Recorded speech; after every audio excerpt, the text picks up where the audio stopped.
আমাকে আমাকে আপনি চিনবেন না। কাজ করতে করতে রাত হয়ে গেছে, তাই রাতেই চান করতে এসেছি। চিনব না সে কেমন কথা? আমি তো এই গ্রামের সবাইকে চিনি। দেখি দেখি, কে তুমি? দেখি। আমি গ্রামের আত্মীয়, তিতির বাড়ি বেড়াতে এসেছি। ও, তাই তো বলি, তোমাকে চিনতে পারছি না কেন। যাও, এবার চলে যাও। এত রাতে একা এমন জায়গায় আসতে নেই। সব মানুষ তো আর ভালো না। হ্যাঁ যাচ্ছি, কিন্তু বেশি সময় আপনিও এখানে থাকবেন না।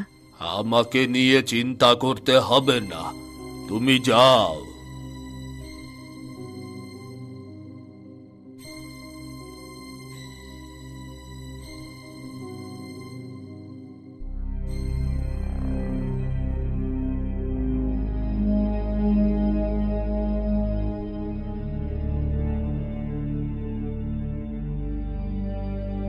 কিরে নরেন, এত রাতে এখানে কেন?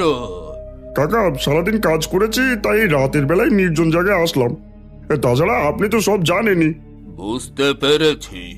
যা, ওদিকে গিয়ে বস, আর দেরি করিস না। হ্যাঁ হ্যাঁ, কাজ হয়ে গেলেই চলে যাব। এই তোরা চল, আমরা একটু দূরে গিয়ে বসি।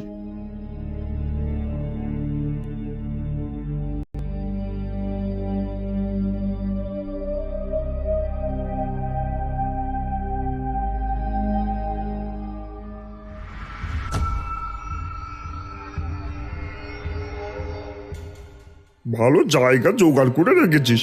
সত্যি নরেন, জায়গাটা দারুণ। প্রতিদিন এখানে এসেই আমাদের রাতের কাজটা করতে হবে। আরে হ্যাঁ হ্যাঁ, এবার তাড়াতাড়ি বের কর বের কর।